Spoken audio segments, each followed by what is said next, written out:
period. TVC News.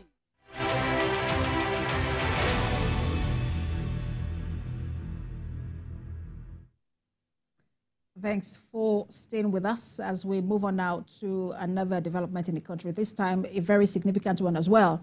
But it's at the Green Chamber where members shut down a bill seeking a 6-year single term for presidents and governors. The bill, sponsored by Ikenga Ugochinyere, wants the office of the president, state governors and chairmen of local government councils to be rotated among regions and zones. Now, also on the bill is a proposition for all elections in the country to be held on a single day. And this is not the first time the House will reject a bill seeking 6-year single term for president and governors. In 2019, a similar bill sponsored by John Dieg from Benue State also failed to progress to the second reading. Well, let's bring in our guest. We're joined by lawyers Kennedy Osunwa and Taiwo Adedeji. They join us to discuss this. Good to have. I'm sure one of them is on Zoom, joining us. All right, so we only have Taiwo Adedeji joining us in the studio. Good to have you join us. It's my pleasure being here. Thank you. All right, so let's dissect this. This is not the first time. We've seen this very bill being shut down also during the Jonathan administration. It's coming up again now, also being rejected. We understand by majority of the lawmakers. What's your assessment of their decision to reject this bill? Well, my own assessment of the decision, it appears from the rejection that a lot of things were mixed up, were clustered together in the bill in the first place. If the bill, though the popular headline is the issue of single term, but we also have in the bill, included in the bill, issues like rotational presidency, elections being held on a single day. On a single day. To that extent, of course, I have cause to disagree with some aspect of the bill. For instance, the only one I can say actually will make any meaning to Nigerians, or to me particularly, not assuming that I'm speaking to other Nigerians that might share a different perspective to it, is the issue of time limit, single term, and for single term for the president or the governors, because everything has its own advantages and also disadvantages as in the political climate. But what we consider, we have experimented with this issue of two terms for presidents and governors, and I'm not particularly comfortable with the consequences of the issue of having to run for election in another term.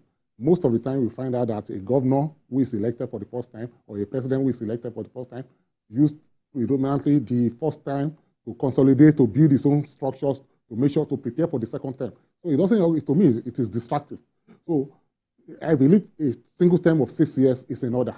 But that rotational presidency, I'm not for it, for my own personal reason, because I believe that is not the most important thing to Nigerians. If you have a good government, if the governance is close to the people, nobody cares about where the president or his vice or governors come from, because we cannot ever have end to the issue. There can never be end of discussion as far as the issue of rotational presidency or rotational governorship is concerned. Everywhere, some people will always feel marginalized. And I believe that the concern of Nigerians are not even the issue of where the president comes from. It is good governance. So to that extent, the bill should not have been clustered together. There should have been a separation. If the movers of the bill had not mixed up a lot of things, I believe it might have attracted a better consideration from the legislators. You don't think that this is also very political, that perhaps people have political suspicion for this bill? It came up the first time during Jonathan administration. He might have meant well, or some people thought, look, he was only doing that to enable himself stay in office. And there are those who are also, because again, let's not also forget that, look at those who are supporting this bill from outside of the National Assembly. You have a former vice president, who people are also having political suspicion about, that perhaps this might also benefit him if this works. And so you don't think that perhaps the timing of it, how will this president, this presidency also react to it? Are you saying that they should only do their for a one tenure and then leave? I mean, just the issues around it also could have led to people saying, the lawmakers saying, no, we won't support something like this, whether you separate it or not. No doubt about it. And I must also agree with the fact that there might have been some political undertone to the presentation of the bill in the first place. However, the issue of course, it's not going to apply retrospectively, assuming the bill is even allowed to see the light of the day. Of course, it's not going to take effect from the tenure of those who have been elected to serve for 4 years. I don't think that is meaningful. So it should maybe start at a point in future. However, the timing, like I will agree with those who read meaning to the timing, because there are basis for it. So to that extent, there are a lot of political undertones, but we cannot, on the strength of that alone, do away with the merit of that single tenure system. I'm for single tenure, whether it is 5 years, 6 years, I'm for it, because the two-term thing, to me, is not very good for the Nigerian political climate. We've seen instances, a lot of distraction. A government should be allowed to concentrate, not bothering yourself about seeking re-election.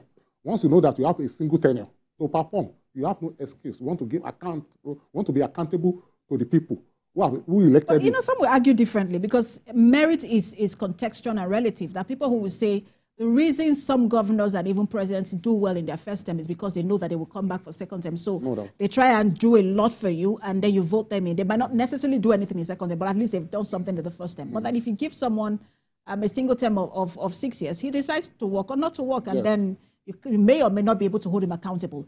And then if you have someone who has done so well, then the thinking is, oh, perhaps it should have been rewarded with another term. Maybe he would have done more than he has done. Have we actually thought this through as a nation to say, look, what do we actually want and what will work for us as a country? Yes, I must actually comment. You see, the narrative, what you have painted, to me, I've said it earlier on that most of these things, they come with their merits and demerits. But we cannot afford to be too narrow about it in assessing in the merit. If you are trying to appraise the merits and demerits, we cannot just narrow down it. For instance, I don't see governance, this issue of so-called second time, should not be, why should government be a kind of your election be a reward for your performance? To me, you are in government to serve.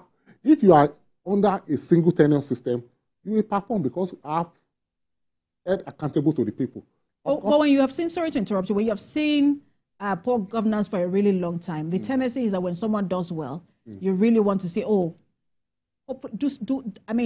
run again so that you can do more. We saw that, there was the conversation around third term for Obama when he was leaving office. People felt like, we would like to have you again, but he shut it down because of their own kind of democracy. So, there is that tendency. Are we not going to go back and say, well, let's amend again? Looks like, things seem to be working just for the sake of this person to, are we not going to be going back and forth with our constitution? Yes, unfortunately, governance should not be situated around a personality of an office holder.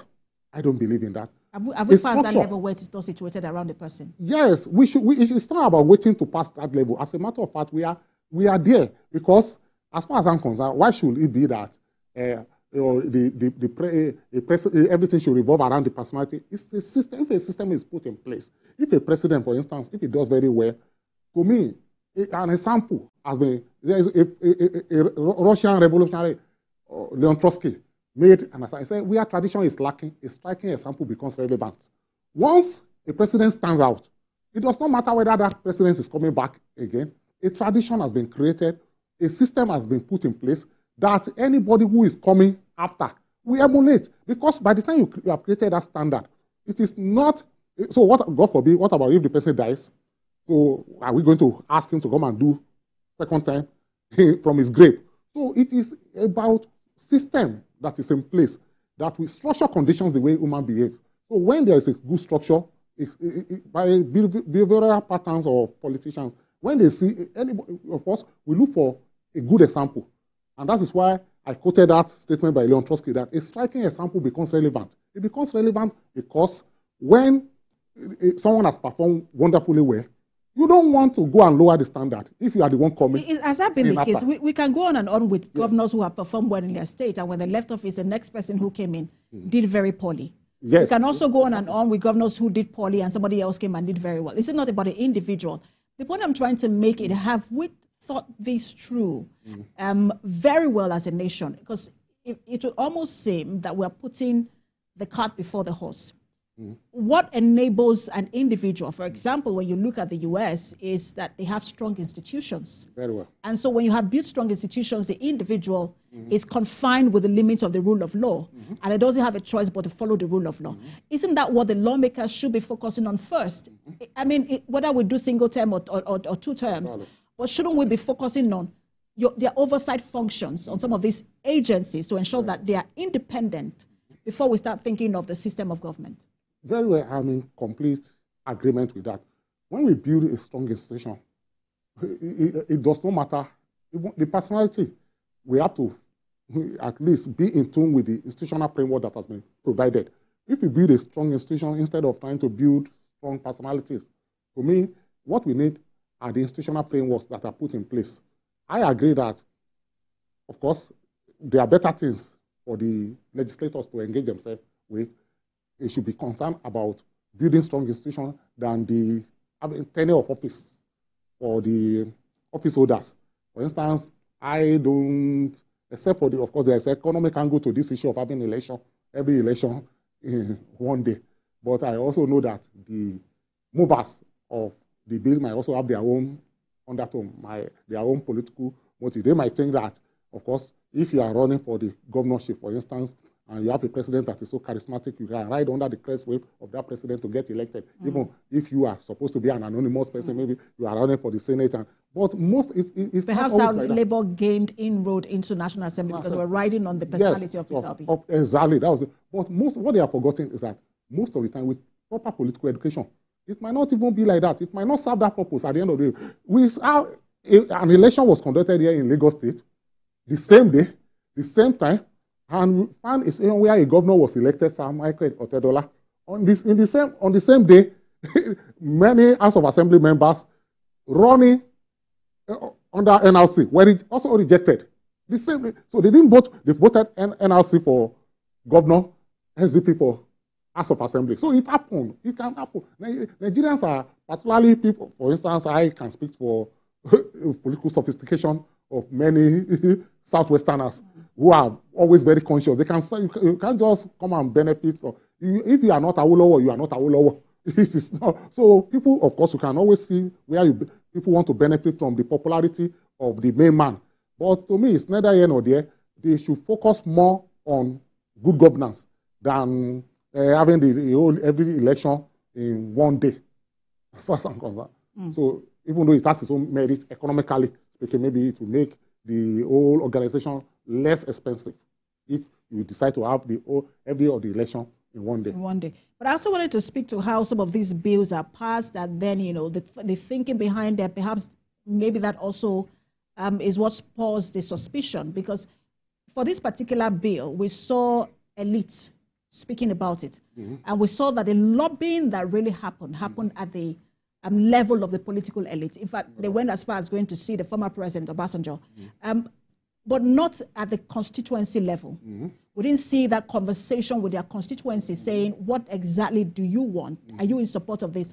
Could that also be a problem where, it is the political elites who decide on the bill that should go to National Assembly and not necessarily the people who lawmakers represent? Yes, unfortunately, that has always been the case in Nigeria.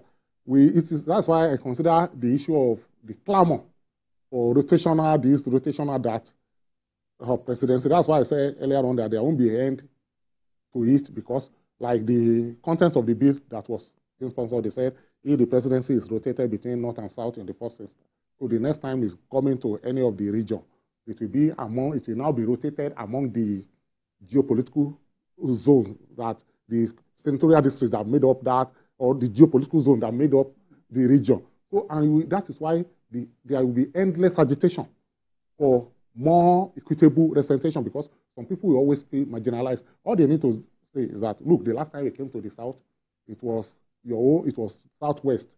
So the next time it's coming to South, it will be Southeast. Then the next time it should be South-South. And within all those artificial geographical delineation, we will still find people saying, look, the last time he came to South, no, it should not just be river people alone. Are they the only one? Then it should, so the next time it should be someone from Ikwere, it should be someone from Bayelsa or Delta or Edo. So that is why all this agitation becomes so endless and distracting. So that's why, and also, and then you find, even within the perhaps you have 3 senatorial districts and you move around 3 senatorial districts. Even within senatorial districts, you start to find rotation as well. Yes. Saying, okay, should go between all of these tribes within that same district. Yes, now. But I wanted to ask you about... Sorry, sir. Let me just quickly, this issue, now I also agree that it's an elitist stuff, that it is the elite. So no conversation with the constituency. They are the ones who are power mongers, who want to share power among themselves. So that is why, to them, those who move even that bill, the members of their constituency are not relevant. Those who are relevant are the Obasanjos of this world, quote and unquote, Atiku, Tinubus, Shetimas. Those are their, those are the people, as far as they are concerned, who are relevant. Not the ordinary people in the constituencies who are more concerned about good governance than having a president coming from my state or my tribe. So to me, it's neither here nor there. It is an elitist noise, and that is why it has not generated better attention and support. But I also wanted to ask you, because it almost seems like 10 years after, we seem to be spending time and resources trying to have a conversation on majority of the issues that the 2014 confab addressed. And most of these issues are in that report. We've seen this administration, show commitments to implementing the Rosaye report. Perhaps should this administration, maybe this time the lawmakers, go back to that report instead of, cherry picking on issues and say, which of these reports, items in this report should we begin to give attention to and implement as a nation? Yes, I agree that should be. Of course, I'm not carried away by the confab, the 2014, the Rosaye reports, because to me, all those reports, to me, have not addressed the issue of economic marginalization of Nigeria, the rate basis, the marginalization that I come to recognize, which is the wide gap between those who have it and those who don't have. Wide gap between the rich and the poor. People have been dispossessed of their economic benefits. Ordinarily, a lot of people are living in poverty. So all those things have not been addressed by the confab. What the confab, the report, who are, of course, the crystallization of everything is the elitist program. What they normally address is power sharing formula, all those things. To me, they are not. However, to the extent of maybe some things that we know that, if this thing can checkmate this, maybe there have been electoral conflagration in terms of political violence, if there have been an aspect of the report of the confab that seems to address, to provide structural framework to address issues like that. During the Babangida regime, this option A14, to me, was less expensive, and issue of the open secret ballot system, or how they call it, where you queue up and you are giving ballot paper, you queue up and you just tick and everybody goes home. To me, it has a way of making our election less expensive. So if they can pick some aspect of the report that will be beneficial to the people, I'm for that. So not focusing on moving any bill to suggest single-term tenure. All right, so I wanted to ask you, because there are 35 of them, the lawmakers who are pushing for this bill, but the man at the forefront is Ikenga Gochiri. And he has said that they are going to represent the bill again, just separate the issues and represent. But do you think that perhaps they should take the time to think this through? If this is really about what works for Nigeria, think this through. What would actually work? Speak to Nigerians, have that conversation with their constituencies to really figure out the way forward before representing this bill, instead of just, saying because we want this 1 6-year, term, one single term, let's push this first and then come back to other issues. Yes, I think I am all for that, because that is democracy. And that is why they are the representative of the people. You are not just there on your own. You are there to represent. So when we have, it's just that maybe the political elite in Nigeria don't have respect for the people that elected them into office in the first place. Otherwise, it should not be one discussion when you went on voyage of discovery among political associates, and you decide that, oh, this is the best way to checkmate these people, this is the best way to oppose this, let us sponsor this bill. So I believe there should be an engagement with the constituency. There should be an engagement with the people as to whether those things are even desirable in the first place. The election in Nigeria is a game of billionaires. If you are not a multi-billionaire, there are some offices that you should not even aspire to. So they are not thinking of that. They are talking about single-term rotation. Of course, I'm for the single term for a different reason, other than what their own motive, what might be the motive of the movers of that bill. So they can represent it, but if they are not going to fail again, they will have to also separate issues instead of all this lumping everything together under one heading banner. The bill will still be rejected if they do that. I'm very sure. All right. He has said that they would separate the issues. Let's see how the unbundling goes and how it also goes, at the floor of the House. Thank you so much for your time. Really a pleasure to speak with you, Lawyer Taiwo Adedeji. It's my pleasure being here. Thank you very much. Well, that's Standpoint this week. Remember, you can watch a repeat broadcast at midnight today, and then 11 p.m. today, and then 5 a.m. on Sunday. Thank you for watching. I am Precious Amayu.